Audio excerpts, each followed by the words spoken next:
Mesdames et messieurs, bonsoir. C'est de CB, de Citizen Band exactement. Nous allons parler ce soir de techniques de radio, puisque nous avons dans nos studios l'association Clarisse, représentée par son président, Guy Bréjean. Bonsoir. Bonsoir. Son membre fondateur, Didier Vars. Bonsoir. Bonsoir. Et Jean-Luc Bray, secrétaire de la section, trésorier, également webmaster. Il nous expliquera tout cela dans quelques instants. Alors, bonsoir. L'association Clarisse est une association relativement récente. Qui existe sur le secteur de la Châtaigneraie, c'est bien ça? Tout à fait, oui, oui, sur le secteur de la Châtaigneraie, on est une petite vingtaine d'adhérents actuellement. On a également un adhérent sur Fontenay-le-Comte, en la personne de Didier, et puis un adhérent sur Sérigné également, et donc quelques membres sur le canton. Ah oui, vous n'émettez pas, c'est le cas de le dire, uniquement sur le secteur de la Châtaigneraie, vous agrandissez le secteur. Oui, tout à fait, oui, on a des membres sur Mouilleron-en-Pareil, sur le Breuil-Barré, la Tardière, enfin bon, un petit peu tout le canton de la Châtaigneraie, quoi. Alors Didier Bars, vous qui êtes le fondateur de la structure, pourquoi avoir créé cette association? Il y avait un besoin? C'est-à-dire qu'au départ, nous, on était différents adhérents de différentes associations. Et on a voulu faire quelque chose un peu plus près de chez nous. C'est-à-dire que moi, par exemple, j'étais adhérent sur La Roche-sur-Yon. Il y a d'autres personnes qui étaient adhérentes sur la Châtaigneraie, etc. Et d'autres personnes qui étaient adhérentes donc, sur des villes un peu plus loin, comme La Rochelle.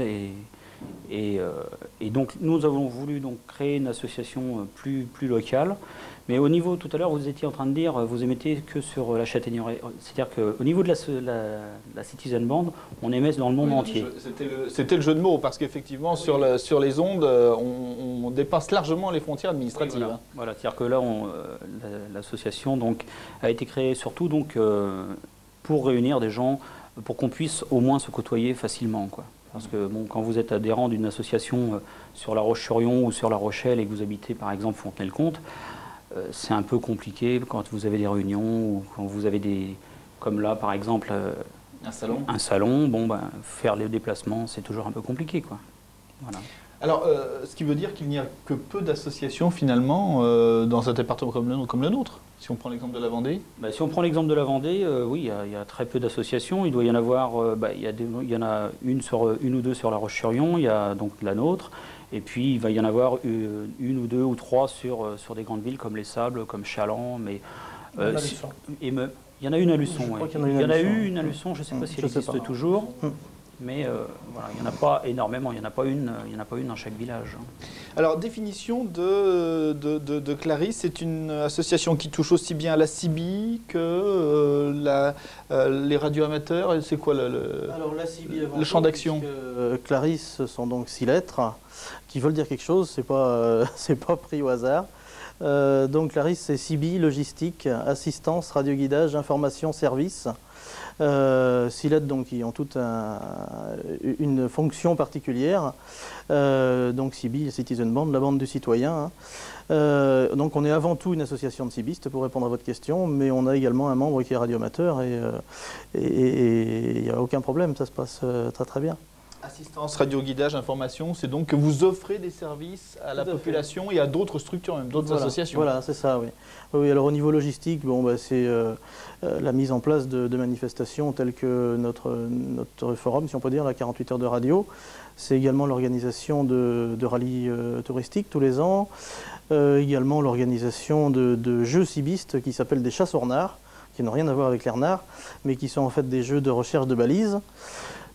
Assistance, eh ben, ça dit bien ce que ça veut dire dans plusieurs sens du terme, c'est porter assistance à d'autres personnes par le biais évidemment de la CIBI.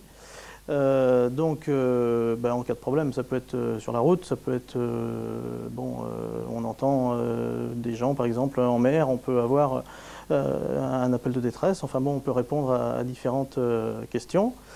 C'est également l'assistance, rendre service à d'autres associations en effectuant des encadrements radio. Donc, je prends l'exemple, chez nous, on a fait par exemple l'encadrement radio de la fête de la musique, du Téléthon, du congrès départemental des anciens combattants.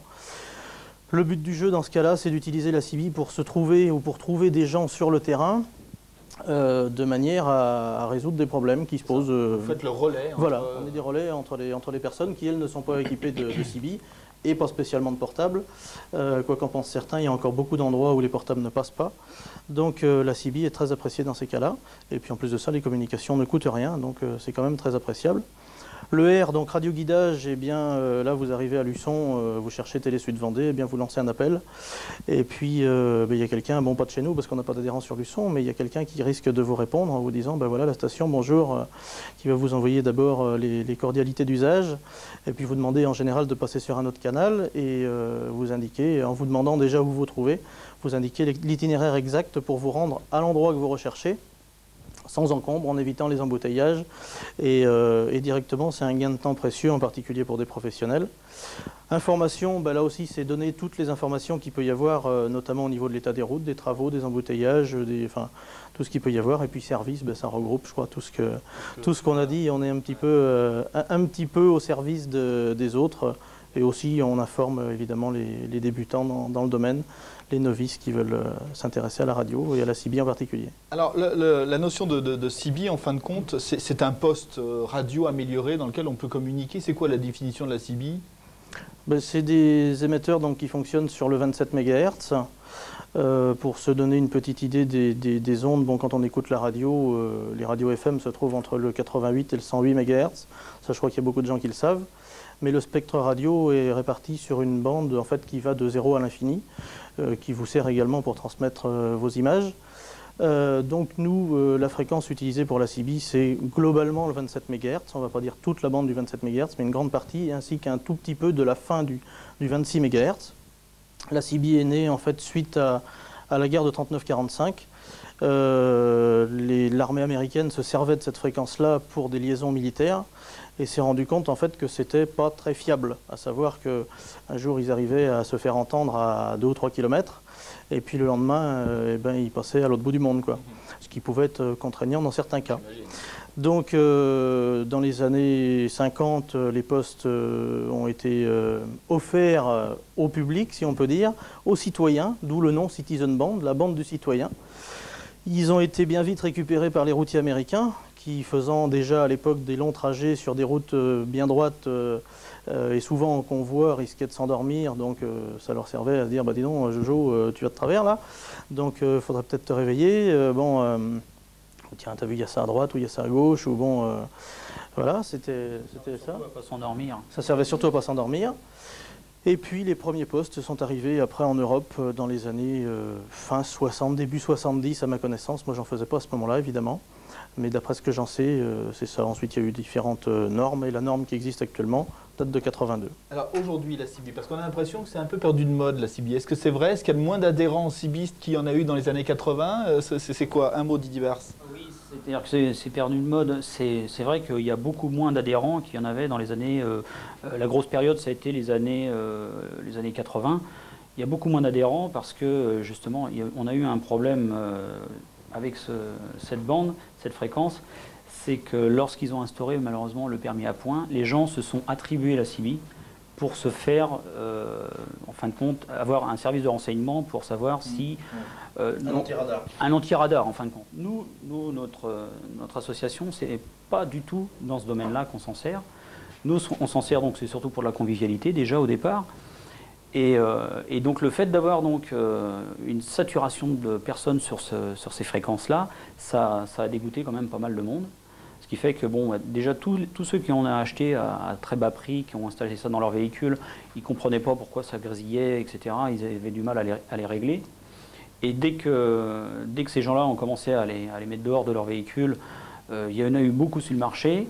Et il y a beaucoup de gens qui, lors de cette période-là, donc l'instauration du permis à points et donc l'arrivée en grand nombre de perturbateurs de la fréquence, ont baissé les armes, ils ont lâché leur matériel et ils y sont pas recollés, quoi. Le problème c'est que maintenant on se retrouve avec on est des dinosaures pour certaines personnes, quoi, des pionniers, oui, c'est ça. Ouais. Jean-Luc Bray, vous, qu'est-ce qui vous a amené à faire de la CB? Vous en faites depuis combien de temps? Moi, ça fait quelques années que je fais de la CB. En fait, j'ai suivi un petit peu mon frère Jean-Guy. Et donc, c'est vrai que ça fait quelques temps que je fais de la CB. C'est votre frère qui vous a amené à faire de la CB? Tout à fait, oui. Une affaire de famille, quoi. Oui, voilà.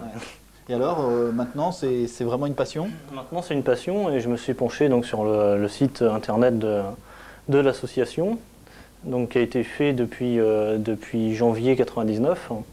Et on est rendu actuellement à 730 visites. Alors vous avez un site web sur lequel tout le monde peut aller si on a Internet, si on peut se procurer.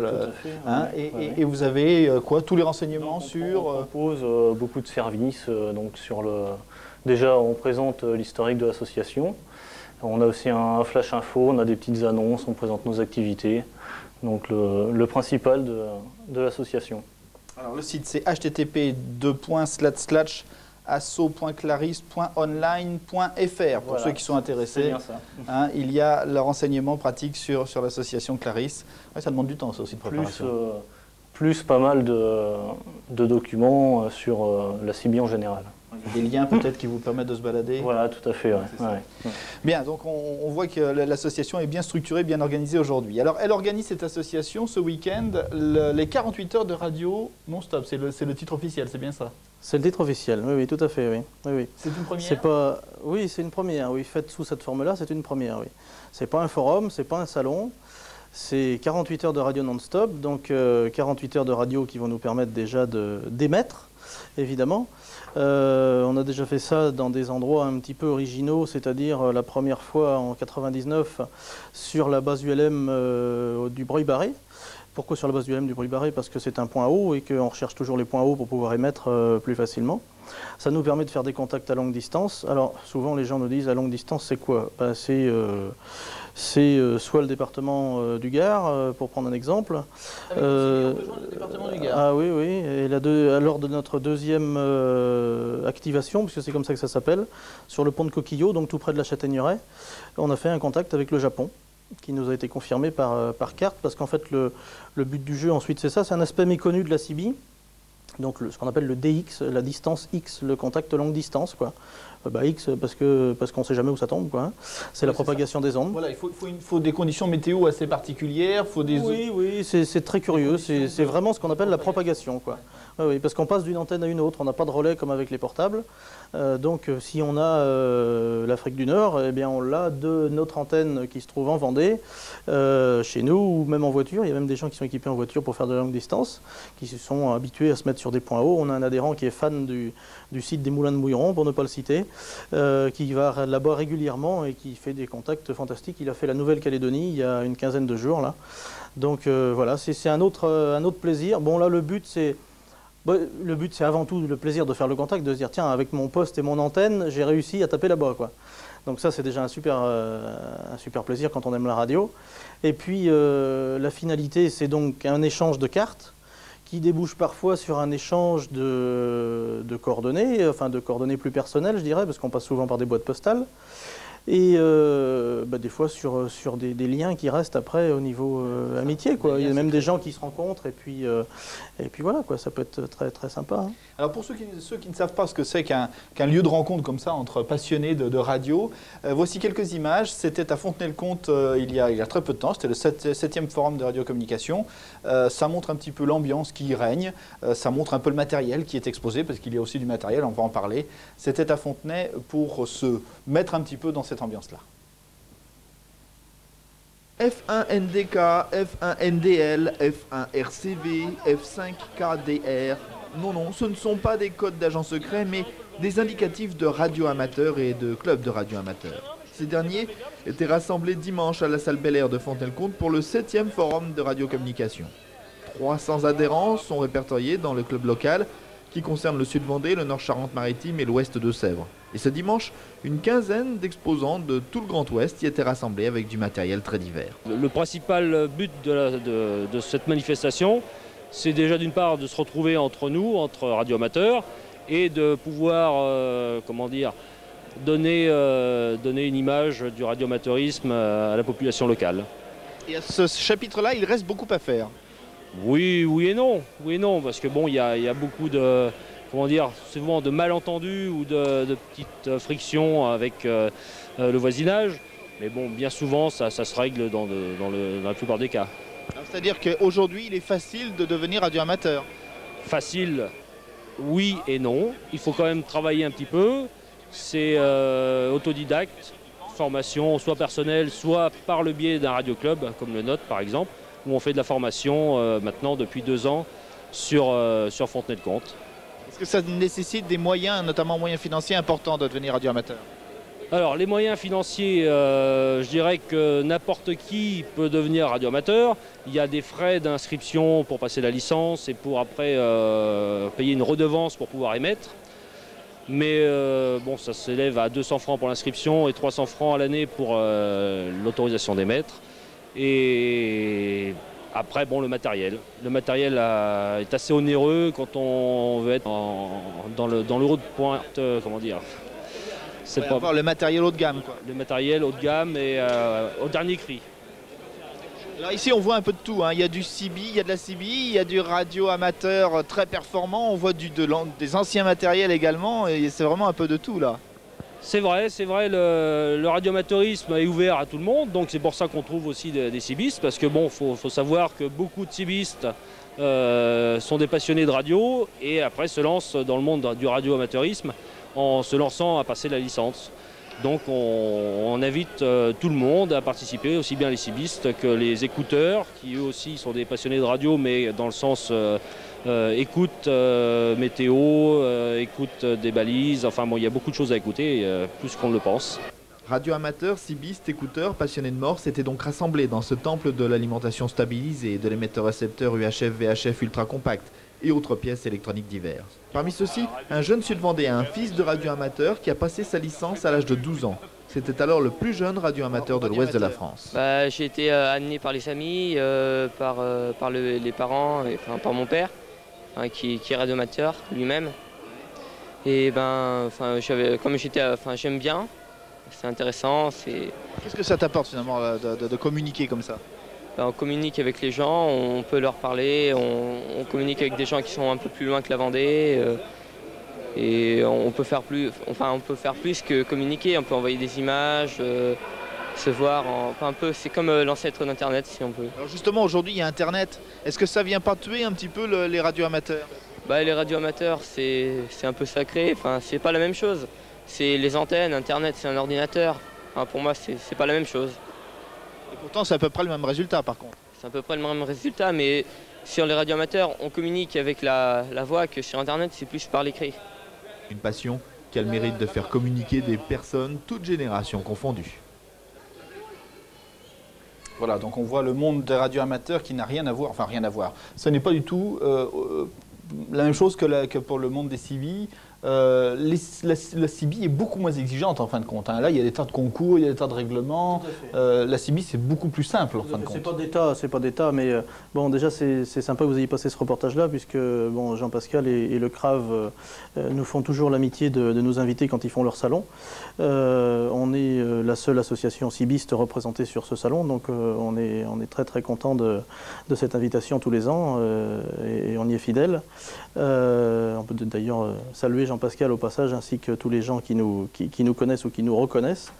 En ce qui concerne la différence entre la CB et le radioamateurisme, c'est que l'achat d'une CB, ça s'achète comme un autoradio, quoi. Je veux dire, c'est tout à fait libre maintenant de tout droit. Il n'y a plus du tout de taxes, à part la TVA évidemment, mais il n'y a plus de licence. À une époque, bon, il y a eu une licence, il y avait même des déclarations en gendarmerie. Enfin, ça a été très très contraignant à une époque.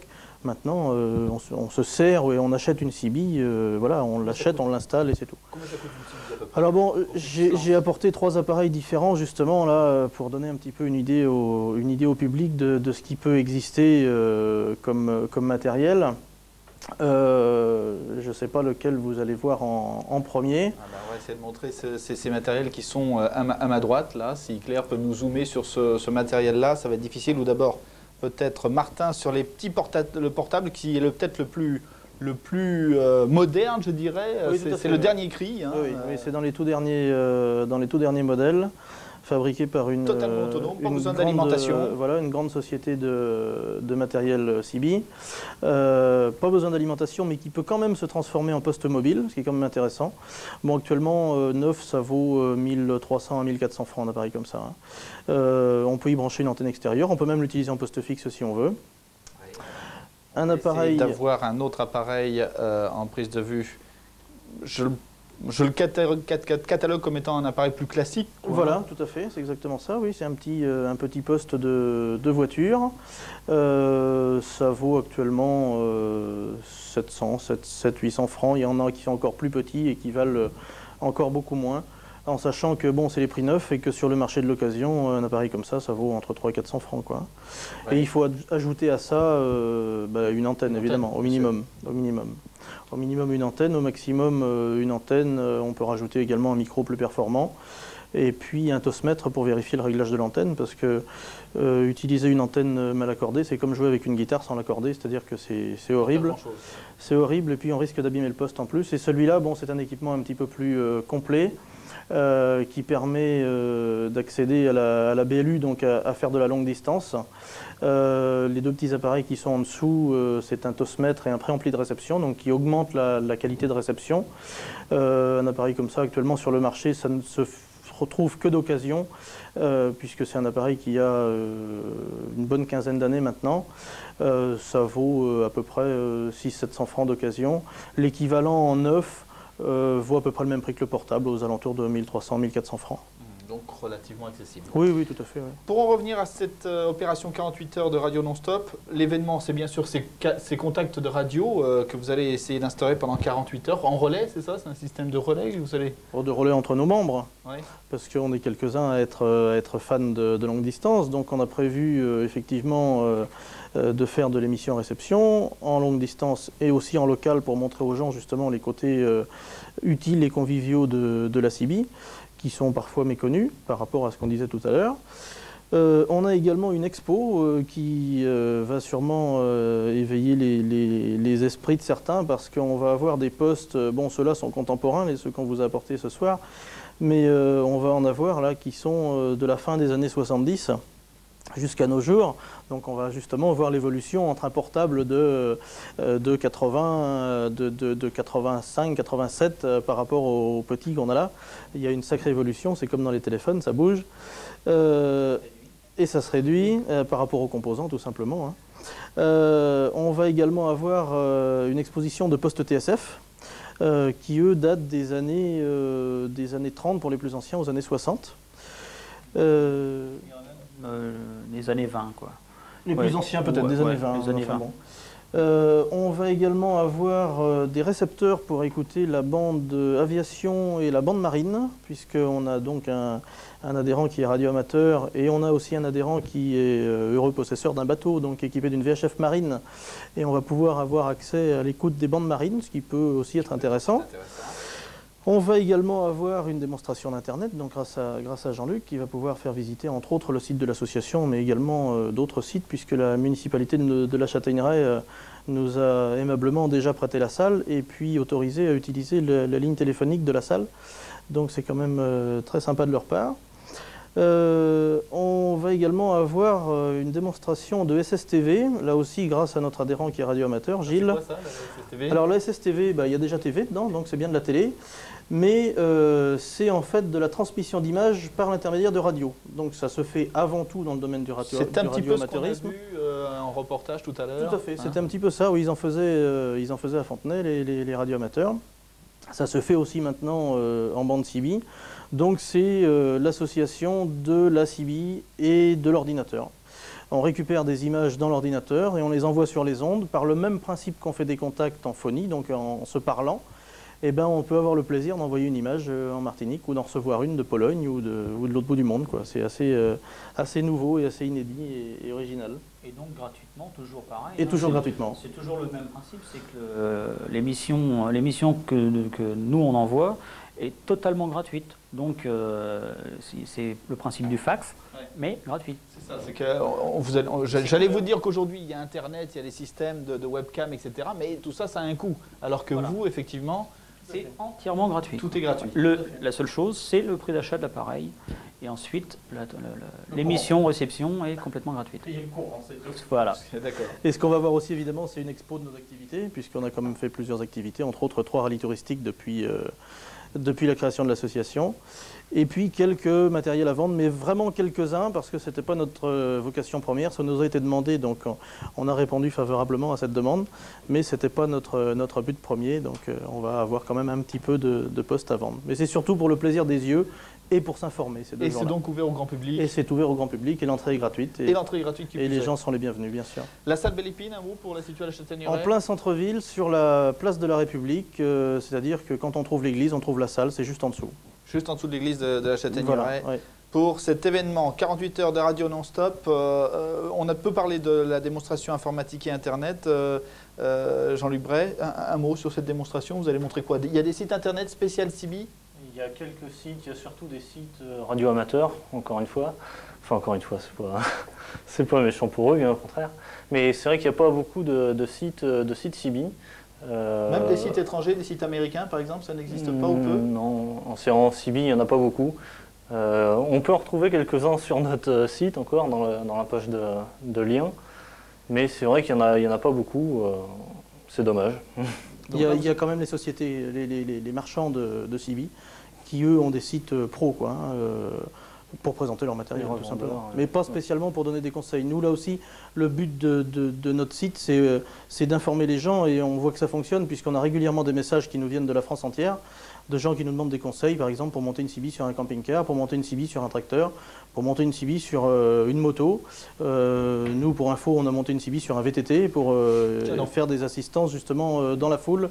C'est très pratique, ça fonctionne très très bien. Un petit portable en fait, hein, mais avec une antenne de 2 mètres sur le porte-bagages, pour vous donner une idée de ce que ça peut donner. Oui. Quoi. Bon, il sera justement en expo dans les 48 heures de la radio. Là. Donc on a souvent des demandes de ce type-là, ou bon, des gens qui nous confient leurs annonces, quoi, qui veulent vendre du matériel, donc on passe les petites annonces dessus, puis après les gens se débrouillent entre eux, hein, ils passent un coup de fil, et puis voilà, quoi. C'est aussi ça le site internet, c'est la diffusion de renseignements, de documents qu'on a fait par écrit pour nos adhérents, qu'on a voulu mettre à la disposition du grand public par ce biais-là, et qu'on retrouvera aussi par écrit sur papier lors des 48 heures de la radio, que ce soit les codes d'émission, que ce soit les fonctions des postes aussi. On a un petit guide avec toutes les fonctions, enfin les principales fonctions des postes CB, etc., l'historique de la CB. Enfin.